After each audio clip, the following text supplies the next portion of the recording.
je vais juste vous lire le résumé. Nous passons tous par des obstacles à un moment de notre vie. Sans une confiance en soi et en la vie, il est compliqué de surmonter ces obstacles. La confiance en soi est le premier secret du succès. C'est pourquoi tout le monde devrait avoir confiance en lui. Un manque de confiance en soi peut gâcher toute une vie et enfermer la personne dans une prison physique et mentale, ce qui t'amène à t'auto-saboter, à te comparer aux autres, à ne pas t'aimer et bien plus encore. Tu n'es tout simplement pas en paix avec toi-même et tu n'es pas libre. Mais ce qu'il faut savoir, c'est qu'il est possible de développer sa confiance en soi puisque celle-ci n'est en aucun cas innée. À travers ce livre, Angélique va t'aider et elle te partage ses conseils, ses exercices et son expérience. Angélique, alors c'est une jeune fille de 23 ans et en fait elle-même n'avait pas confiance en elle et justement elle a appris à avoir confiance en elle et elle te donne toutes les clés pour avoir confiance en toi. Ce que j'ai aimé dans ce livre, c'est qu'en fait c'est des exercices que moi-même j'ai fait du coup.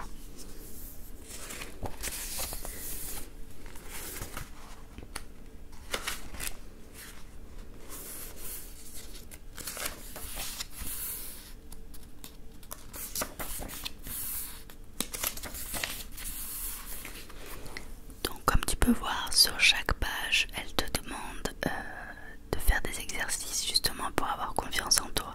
Je trouve ça génial.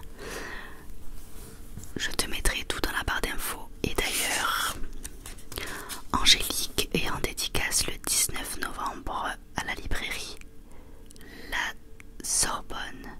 Et je vous ai mis l'adresse en description. Voilà, alors je vais faire de l'inaudible.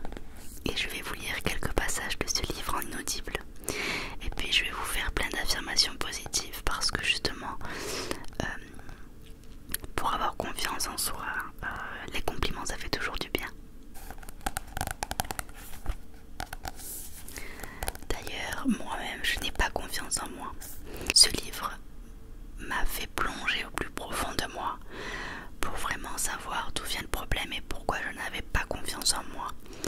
Et vous savez quoi, comme j'ai dit à Angélique, j'ai pleuré en fait en faisant ce livre, j'ai pleuré parce que j'ai tellement pas confiance en moi du tout que ça a été très très dur en fait de répondre à des questions toutes simples pour certains et compliquées pour moi en fait.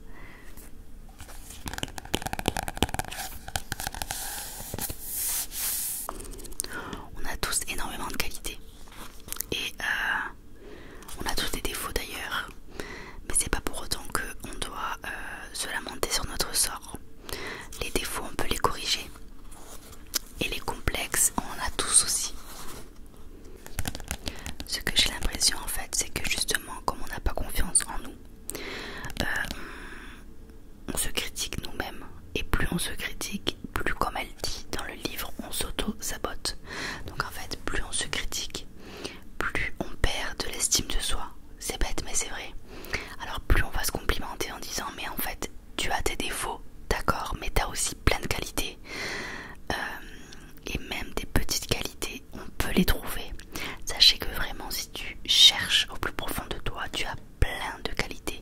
Ça peut être la générosité, ça peut être la gentillesse, peut-être que tu es drôle, peut-être que tu es fêtarde, peut-être que tu es loyal avec tes amis, peut-être que tu... Plein, tout ça c'est des qualités qu'il faut prendre en compte. Et déjà c'est des belles qualités. Voilà, donc on va commencer l'inaudible si tu es d'accord.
Retiens ça. Ce que tu supposes est différent de la réalité. Quand tu crois que quelqu'un te juge, la plupart du temps tu te trompes. Quand quelqu'un te regarde, cela ne veut pas dire forcément qu'il va te juger. Il est peut-être lui aussi en train d'imaginer que toi, tu le juges. Et s'il s'avère que quelqu'un te juge, eh bien ne le prends jamais personnellement et pense toujours à l'effet miroir. L'effet miroir, en fait, c'est juste quand quelqu'un porte un jugement sur toi alors qu'en fait il est en train de parler de lui-même. Ça va être un défaut qu'il a chez lui par exemple, et il va essayer de le refourguer à quelqu'un d'autre. Donc voilà. Il faut que tu essayes vraiment de te libérer du regard des autres. Là je te prends juste des passages de ce livre qui m'a touchée, qui m'a le plus interpellée. Il y a quelques trucs que je te lis en audible bien sûr pour te relaxer, mais à ce que j'ai vraiment aimé, je te le dis. Les personnes pensent comme chose que tu le penses, regarde quoi, les personnes que tu vois, te juger beaucoup plus de personnes que tu le crois.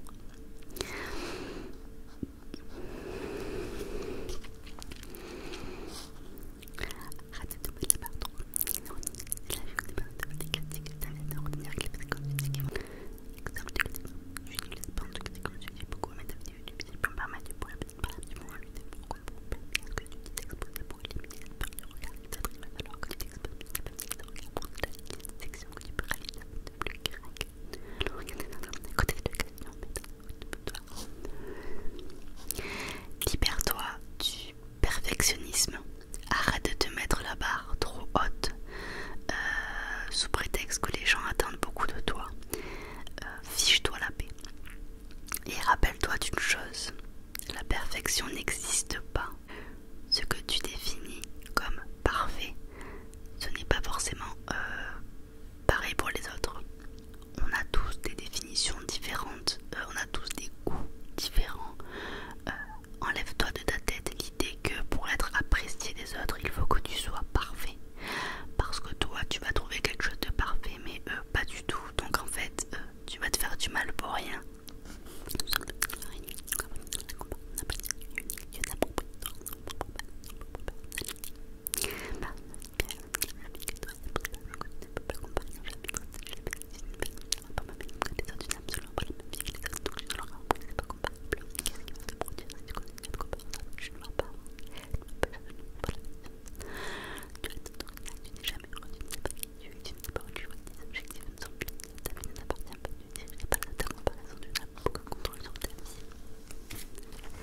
Comme je te disais tout à l'heure, les défauts, les qualités, les problèmes, les tiens, tes parents, les potes, les exemples, autoritaire, susceptible, pour l'exemple, comme il dit, c'est pour avoir des conversations, c'est l'intro. Qui dit confiance en soi, dit mental, travailler sur sa confiance en soi, c'est aussi sur de travailler sur son mental, en fait, donc apprentissage habituel, voilà, c'est nécessaire pour développer son état d'esprit, pour la rendre aussi meilleure avant toute chose. Qu'est-ce que la motivation, c'est qu'est-ce qui te pousse quelqu'un à agir. Il va t'aller pour dire à la personne pour la motivation, c'est par exemple une nouvelle activité pour se faire plaisir. La motivation, car les peut être motivé un jour dans tes vies. On ne travaille pas la base de la motivation, comment dire, le mental joue un rôle très important dans la confiance en soi. La confiance en soi, ça passe par le mental et par ce que l'on se répète. Donc une étape est nécessaire pour travailler sa confiance en soi, c'est de travailler sur son mental en le rendant plus positif. Donc on va être dans la gratitude, on va être dans apprendre à vivre de ces échecs. Tu vas avoir un échec, relève-toi, c'est pas grave, tu as appris de ton erreur et tu pourras plus la refaire la prochaine fois. Essaye de t'entourer des personnes positives. Vis dans le moment présent et non pas dans le passé, parce que plus tu penses au passé, plus tu vas rester coincé en fait et tu vas même pas avancer.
si Angélique